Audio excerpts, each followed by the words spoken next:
Hey guys, welcome back to the Max Spence Business Podcast. So today's guest is George Pino. So he has over 30 years of experience in the real estate world. He is also the CEO of Commercial Brokers International, founding partner of Pono Asset Management, and the COO of Learning Links. So before we get into today's podcast, if you guys can please smash the subscribe button, because that would help out the show a lot. And it also gets our guest story out to more people. So without further ado, it's great to have you on the show, George. Max, thank you so much for having me on. Awesome. So why don't we jump straight into this? So for people that maybe haven't come across any of your content, I know you post a lot on LinkedIn. You also guys have a YouTube channel. So why don't we just start with, where did you grow up? What school did you go to? And what was your first passion? Okay. A little bit more unique. I actually grew up on military bases. So I was born in Japan. My father was in the Air Force. He's actually a 3-war vet, World War II, Korean, and Vietnam. Career military man. We grew up all around. But for the most part, when he retired, we moved to Huntington Beach, California, Surf City, USA. And, we grew up for the most part. My formative years were for the most part in Huntington Beach, to the point where I kind of stayed, got a little tired of traveling around. So I stayed for school and college, post high school education in Los Angeles. I went to the University of Southern California, USC. And, that was quite some time ago. Put it this way, I was the co-chair on our 30th anniversary, and that was a few years ago. So that was a little while ago. Great school, had a great opportunity. Then for the most part, all my entire career, although I have sold and bought properties throughout the United States, we've always been headquartered in Los Angeles. I did open up offices in Boston, Chicago, Dallas, Houston, and up by San Francisco for another company previously. But for the most part, always been headquartered out here in Los Angeles. Okay, awesome. Yeah, so that's a super interesting story. So you pretty much grew up on military bases. So how did you go from a military, sort of like your parents were in the military, all that type of stuff, to then getting into real estate? Like when you were growing up, were you planning to, I don't know, it's some families that are military, it's like their kids go into the military and all that type of stuff. Was that something that you were thinking about? Or, did you already have your own set goal of real estate was something that you were really interested in? Going in, the military was definitely a option, but my mother didn't want me going that route a little bit more. If anything, I started off school as a computer science engineer. What I found was I came to a pretty quick conclusion that quite wasn't what I was passionate about. And, so I wasn't quite sure exactly what I was going to do, but I knew I wanted to start my own business, my own company. And frankly, to be very frank with you, I kind of fell into real estate by accident.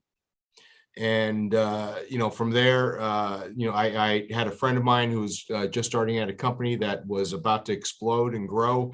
They needed some help. And they asked if I wanted to come in just for some temporary work. That temporary work turned into a 6-year gig. and that's where, because the right time, the right opportunity to grow with that company allowed me to really expand and get that knowledge base. And that's actually the company I worked for, where I opened up those offices around the US. And I was able to make connections through that. But also more importantly, I started to learn a little bit more about real estate investing from the client base there, kind of learning from them what their mistakes were. I'd ask them questions. If anything, I wish my parents had told me a little bit more about real estate investing. They were very conservative. And, so although I bought my first property when I was, I would say 29, first apartment building I bought when I was 29. actually the first apartment building in 29, 28 is when I started buying other homes. We were buying houses, flipping them, fixing them, flipping them. And, I definitely made mistakes along the way, learned from them. The biggest mistake I think was, I wish someone had told me to buy earlier and just hold and hold and hold. But at the time we were using very limited capital. So, we didn't have that opportunity necessarily to hold, and I wasn't aware of different strategies for financing that we could have taken out and taken the cash back out and arranged that. Didn't learn that until a little bit later. And so, we would buy properties in bulk, turn around, fix them up, flip them, and then from there we would use that money to buy additional properties and keep going from there. Okay, awesome. So pretty much, okay, yeah. So you started getting into investing when you're in your later 20s. So how did that sort of come about? Like, I believe when you were talking previously, you were talking about opening offices for a real estate. I know you didn't mention it, but just from my research, was that the real estate auction company that you were working for? Yes. Okay. Okay, awesome. And so while working at that company, is that what sort of got you sort of like a taste for real estate investing? Were you working the auction side and being like, oh, these guys that are real estate investing, like they're starting to make like really good money and they're starting to do some like pretty interesting stuff? Okay. Absolutely. We started seeing the investment, seeing the opportunities and the deals that were happening. I had seen clients of the company come in that literally retired after a year. Using certain strategies. We had a dentist that came in and was able to buy about 40 condos within Los Angeles this was like probably 94, right after the earthquake and everything else that was going on. So he was picking them up pretty cheap, but he would do really minor rehab and then lease them up. And after about 6 months that year, he bought 40 properties and change. After 6 months, he came back and said, you know what, I'm actually quitting my dental job. Wow. And I'm just going to collect rent. Yeah, because I mean that would probably be like if you just do like an average of like $1,000 per unit, it's like $40,000 a month, right? Yeah. Yes. Which is crazy. So I guess that must have really like piqued your interest, right? Being like, holy shit, like if absolutely, if this dentist is retiring off this, then yeah, there's something here.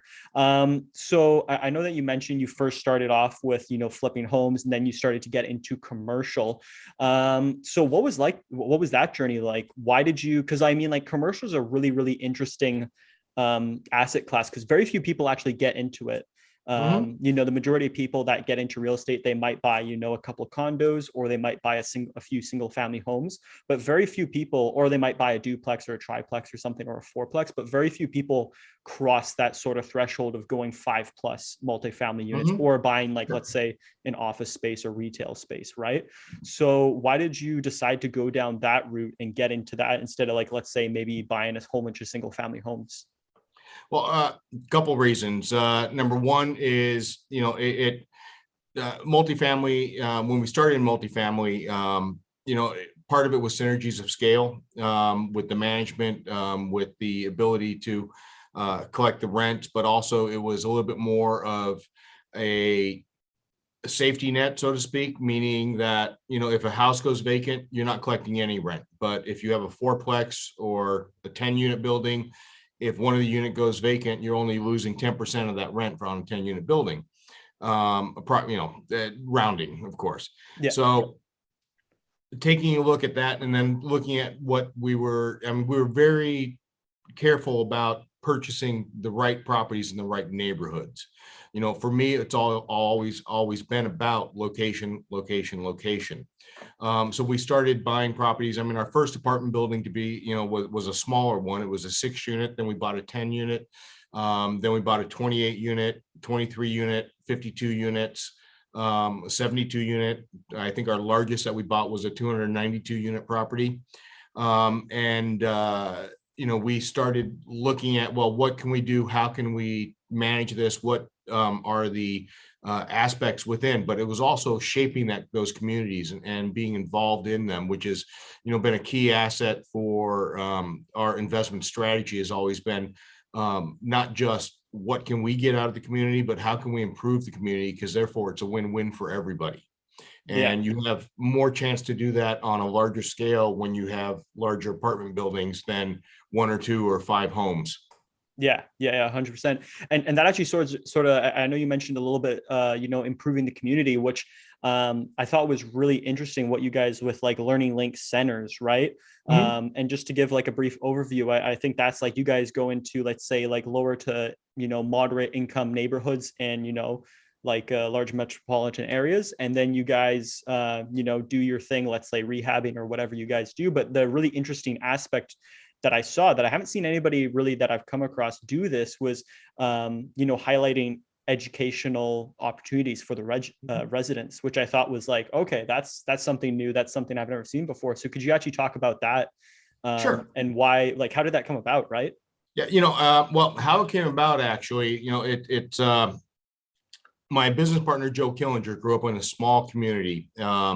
And when I say small, it's legally classified as a village by the US Census Bureau. It's not even a town.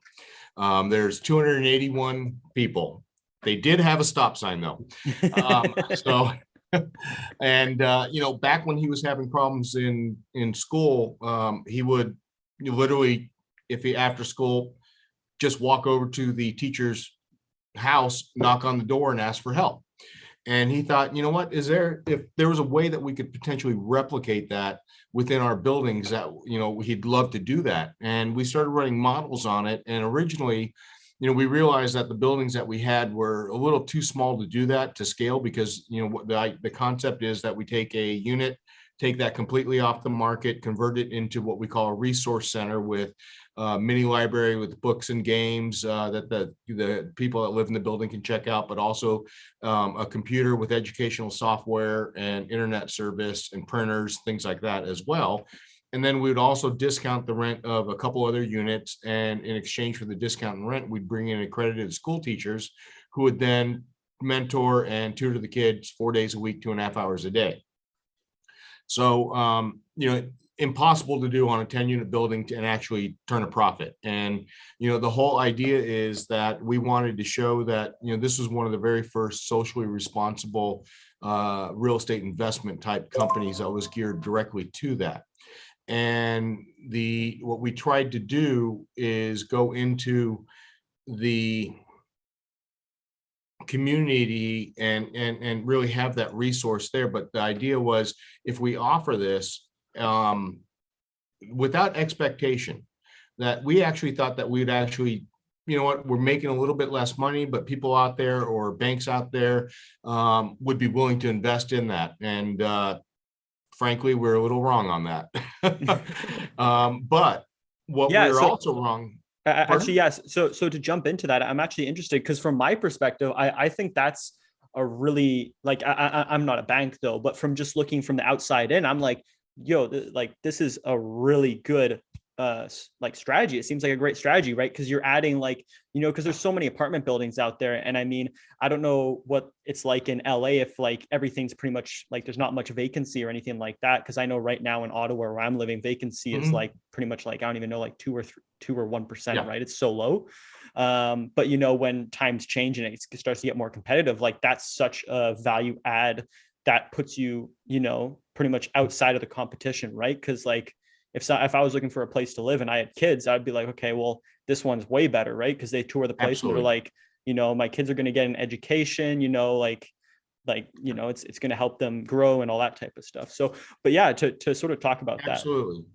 No, you're absolutely right. I think it was more about proof of concept, and where the banks are always going to be, when it comes to the debt side, and their underwriting, they're always going to be a little bit more conservative, and they're not going to account what we may or may not be able to achieve with different investment strategies in that aspect, especially when it's a socially responsible aspect. But what we did find, to your point, is that, one of the neighborhoods that not the neighborhood that we first opened up in, was considered probably the worst neighborhood in Los Angeles at the time. extremely, it was considered kind of the end point of where you're going to go. It wasn't no one ever considered it a home. It was more of a stopping point.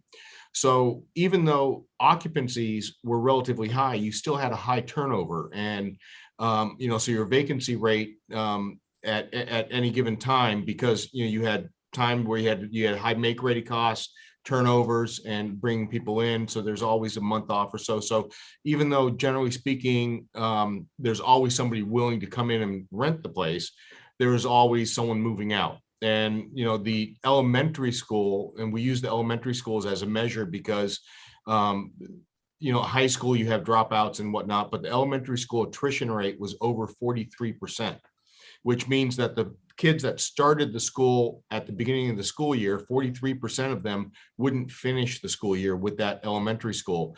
And for elementary, to us, that meant that they were just moving out of the area.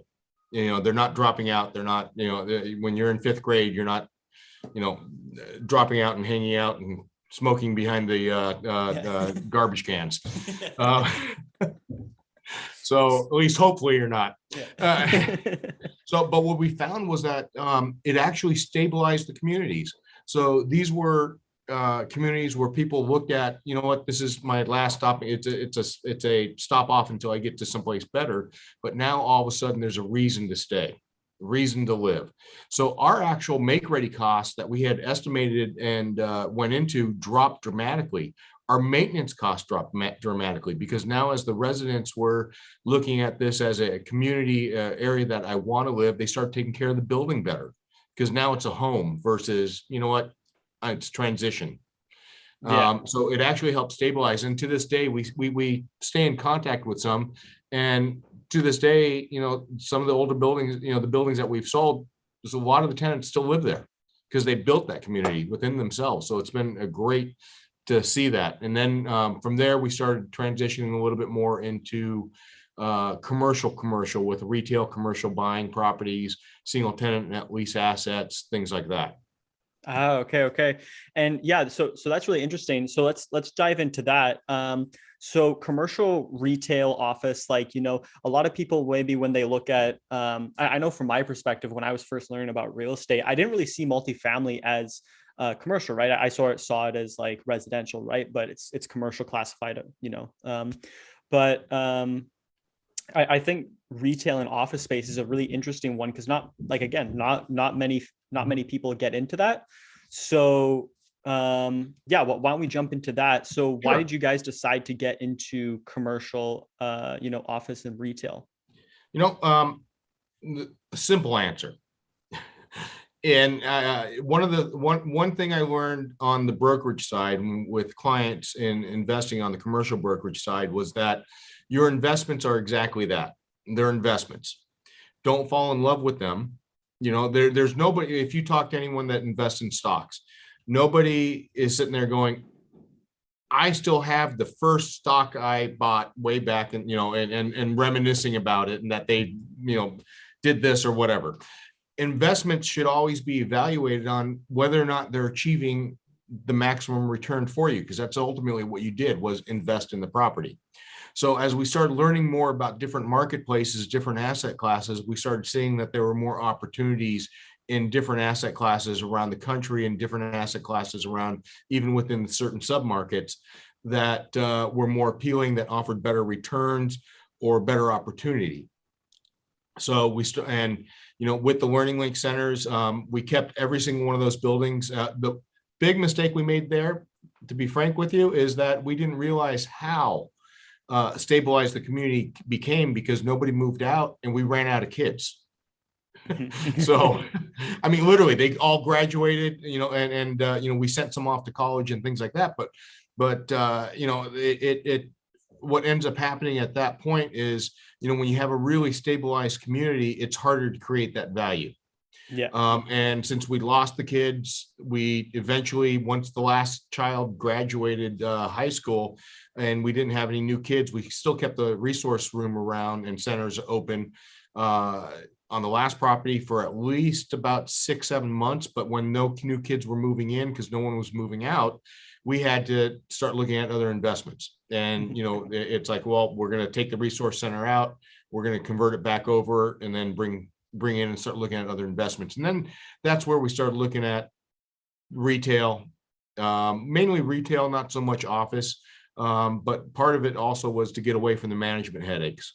There's a lot of legislative controls within California when it comes to multifamily. Yeah. And generally speaking, across the US, there tends to be a little bit more protections for tenants and whatnot when it comes to residential or multifamily versus commercial. So Yeah. commercial, everybody goes in eyes wide open. They're supposed to be business professionals, and they're supposed to be aware of what may or may not be the issues. So talking about that, looking at it from an investment perspective, would you say that like multifamily is more hands-on, and like, let's say retail office is a little bit less hands-on, it's a little bit more hands-off, like you set up your leases, all that type of stuff, you set your parameters, and then, because it's a business, they just, do their thing, right? Whereas like, I think with multifamily, you're dealing with like a lot more problems that crop up, right? Than let's say for a retail one. Absolutely. So, with the multifamily, with the learning link centers, but also with in general, we had a hard time finding good property management companies that we liked. And so we actually took it all in-house. We were large enough to be able to do our own property management, but it was also very labor intensive. And initially, when we first started, when I say we took the property management in-house, it was Joe and I. And, initially. And I could tell you that we both dreaded every single holiday just because of the headaches that would happen. Invariably, there'd be a hot water heater that broke, or a plumbing backup or leak during the rains. Every time it rained in California, we're like, oh gosh, are we going to have a leak or not, or what's happening? And we realized that, this is a lot more of a headache and management intensive than what is the return on the investment. So we did our calculations, realized that if we went into single tenant net lease and retail properties, we could actually manage it ourselves. We wouldn't need a staff of, I think at the time we had close to 20 people for the property management side of life. All in. So talking about retail, when I know for some people that might be listening, and the majority of my audience is 23 to 27, right? Mm-hmm. And they might be getting into like, deciding to invest in real estate or something and getting into that. And they might look at commercial real estate as like, okay, well, that seems a lot more complicated, right? And is it actually that much more complicated, like retail, more than multifamily? Like, with what, like the workload and what you have to figure out, or like could you sort of describe like the pros and cons to like multifamily and then also retail? Absolutely. Is it that much more complicated? No. Is it different? Absolutely. And ultimately, with the multifamily, and there are some barriers to entry going into commercial. Multifamily investing, and when you're below 5 units, if you're 4 units and below, it's technically considered residential, so it's a lot easier to start up and get into it. You can do lower down payments, 10% going into it for 4 units and lower. 5 units and up, it turns into commercial, where you're going to need typically 20-25% down at least. In some cases more, because they start using debt service coverage ratios to take a look. And in certain metros, even though the bank may loan up to 20 or 75% loan to value, the property won't necessarily qualify for it because it's trading at such a low cap rate, such as Los Angeles submarket, and a lot around the country. So we started looking at that, really the management side of it. Apartments also tend to be a little bit more volatile, in that, typical leases are 1 year in length or month to month. And because of that, you're looking at constant changes, notifications. There's also a lot more notifications that you have to do on the regulatory side with multifamily than you do on the commercial side. With commercial, the nice part about that is that they tend to be longer term leases. Retail tends to be 5 or 10, sometimes 20-year leases. So you have a stabilized income cash flow and an income stream that you can expect and really calculate off of.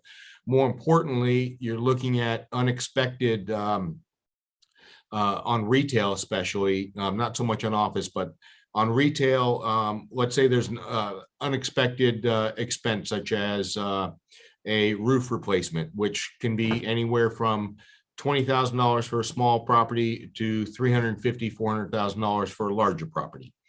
And if you're an apartment owner and you have a roof that goes bad, that's an expense that you may or may not have budgeted for, and all of a sudden you have a $20,000 to $40,000 expense to put a new roof on a 10-unit building. If that happens on a retail property, the leases are triple net. If it's a single tenant retail, the actual tenant has to replace it usually. If it's a multi-tenant retail, the landlord does have to do it, but they charge back, in addition to the rent, the cost of those repairs or replacement. So it really allows you to forecast your income streams a little bit better. It is a little bit easier especially if you're in single tenant net lease with corporate guarantees. You really don't even have to look at, it's meaning last year I sold a 72-unit apartment building in Dallas. Every single month I spent hours going over the financial details just to make sure what was happening, what was going on, and where we were, and what kind of make ready costs, all this budgeting expenses going over with the manager and everything else. We exchanged into a Chase Bank and a Jack in the Box, 2 single tenant net lease assets. Since we purchased those assets, there are literally 4 transactions a month, 2 of which are rent coming in, 2 of rent, and the other 2 are mortgage payments going out. I don't have any other expenses. I don't have anything else. I know exactly what I'm looking at. Now we're looking at different ways to create value for those properties. Mm-hmm. Yeah. No. And that actually, like, I've sort of personally, I've looked a lot more into residential and like multifamily, like commercial multifamily type stuff. But it's actually funny, as I start talking to more people that are in the commercial side that are actually doing, like, let's say industrial or retail or office space, there is actually quite a lot of benefits to going down that route. Because I mean, a lot of people, they will go down the route of going into multifamily or something like that. But from what you said, like, it sounds like retail is like a really good asset class to get into. So talking about that, is there any downsides to it? Like, what should you look out for when you're going into getting, let's say, a retail space? Well, absolutely. Downsides, again, it's a matter of how you look at the properties. There's certain metrics when we're looking at a multifamily or versus an office versus a retail property that we're going to look at.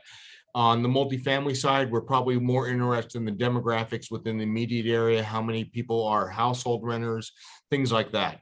On the retail side, we start opening up things to, I start looking at traffic counts. I'm looking at more of the demographics on the income. And granted, the demographics on the density is important, just as important, but we're also weighing a lot more heavily on income demographics for retail, because this is what the retailers are looking for. So we're looking for high traffic count, corner locations, hard corner locations, things that also they're what we call traffic generators. That's something you're probably not looking at on a multifamily side, but I want to know who else is next to me. Is this property maybe an out parcel to a one of the only outlet malls in the area, and how's that outlet mall doing? When we start then analyzing the business itself, we start looking at, well, how much lease term is left? Who's the tenant? Are we looking at a tenant that is a growing tenant that is maybe on the verge to really expand, in which case then your cap rates may drop and there you create value that way. For instance, one of the companies that we're targeting, and I wouldn't want to say targeting, but kind of highlighting and taking a look at about 3 years ago was Raising Cane's, which is a chicken tender company. We saw them coming out. We took a look at their product, what they're doing, and realized that, you know what, this is an opportunity here. At the time, they were trading in the 5.5, 5.75 cap rate range for new construction deals. And, now 3 years later, they're trading at 3.5, same as McDonald's. So, people who bought these properties literally have almost doubled their, well, not equity, but doubled the value of the property just in a matter of 3 years. So, it's a matter of trying to find that kind of mix.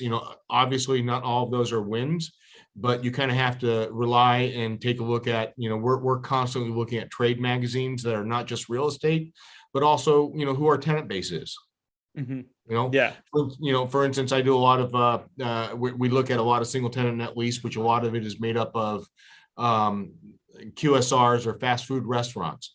So, we're constantly looking at the average unit value volume for each one of those brands, where they're growing, how they're growing, what their debt ratios are. So the initial stuff is a little bit more delving into the tenant itself and seeing where you're looking at, but it ultimately goes right back down to location. Because if you have a great location, then you can almost always re-tenant it pretty quickly. Or you can pick and choose who you want to re-tenant it with.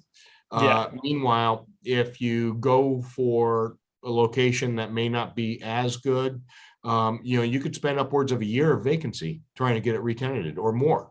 Wow. So that's really important, I think, when you look at it. And frankly, it's also a value. It's a trade-off. When we look at the investments, I always look at it's risk versus reward.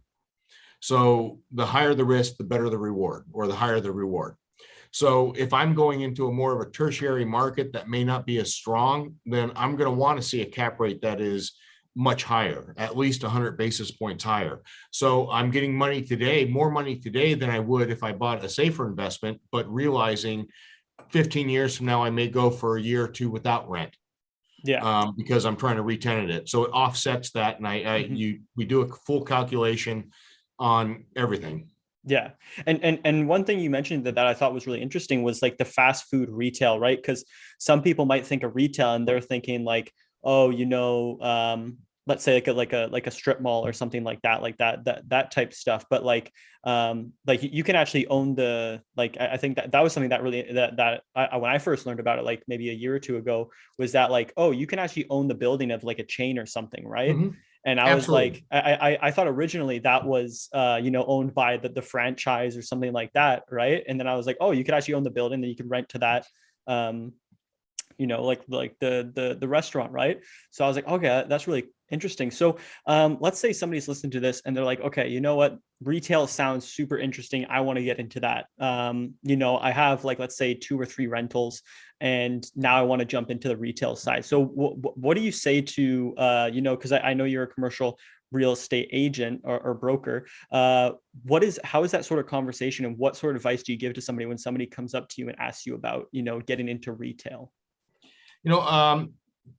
I have that conversation almost daily.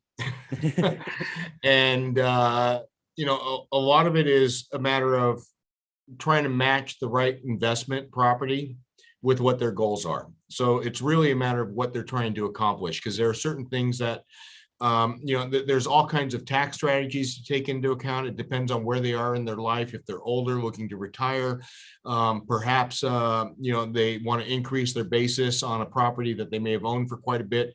That no longer has depreciation, so they can do a 1031 exchange, look to increase the basis, get additional depreciation, which then goes to their return.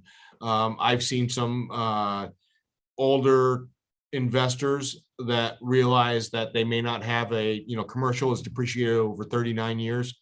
They may not have a 39-year expectation of their life. It sounds cold, but they're actually a lot more realistic about it than I am. I mean, I've literally had a client say, I'm 93. I'm not going to live but a few more years. I don't need a long-term lease. Just give me the best return. And I'm like, well, okay. So, but looking at that, when we start looking at the property itself for finding out what they're trying to accomplish, you can have, there are certain asset classes like a convenience store with a gas station or gas stations. You can have an accelerated depreciation schedule over 15 years. So with that goes into tax planning. If you're older and you're anticipating that there might be a death coming up, the nice part about the not death, but nice part about the tax laws is that, upon a death, the heirs get a stepped up basis. So even though you've depreciated as quickly as possible and therefore saved you money and didn't pay as much taxes, upon death, your heirs get a stepped up basis and they can depreciate that building again. So there's different strategies to take a look at to try and figure out what we're trying to accomplish. Some people just want safe income that they don't ever want to see. Others are looking for repositioning opportunities with shorter term leases. And yet others are more driven about, I don't care about as safe as I care more about as much money as I can make right now. So depending on the interview with the client base and what we're looking to try and accomplish, then we can try and find the right properties that fit those goals. Okay. And part of that is having the right team around you. Because, although there's not, I think one of the biggest issues going from multifamily to commercial real estate is that almost everybody at one point in their life has rented an apartment and they understand how that works. So there's that fear factor of, I don't understand how commercial works. I don't understand how the leases work. I don't understand how this, anything or whatever, the maintenance, whatever may work. So it's really a matter of finding the right people behind you that can help you with that. Meaning, even to this day, even though I can do this, I don't review my leases or negotiate a lot of I'll negotiate the leases, but I don't do the legal review. We hire an attorney to do that. I have an attorney to review the survey paperwork, all kinds of stuff. We hire the right people to make sure that we have that in place. The nice part about even a strip center, which will give you a higher cap rate, better returns, because you're not looking at credit rated tenants. So therefore it's a little bit higher risk. Nice part about strip centers is that, you have the ability to come in. They're typically a little bit lower pricing, higher cap rates or higher returns, but you have higher turnover, which is because you're typically looking at mom and pops with 3 or 5 year leases versus a 7-Eleven, which is, they're all corporate guaranteed, even the franchisees. A 7-Eleven typical lease is 15-year term. McDonald's is 20 years, plus 4 or 5 year options. So they could be at the location for up to 40 years. I've seen some lease structures that go 80 years for some of the drugstores. And, so it's a little bit different because, you're buying not just the property, but you're also buying the lease or the tenant. So that can be, it can be very good. I mean, we've even done deals that were, and people always ask who would ever buy this, but zero cash flow deals. So, these are typically single tenant net lease deals that are structured in a way so that it's a very low down payment, but you're able to acquire a property relatively quickly at a low down payment, and you get all the depreciation benefits during the term of the lease. You're essentially 100% of the income goes to pay the mortgage.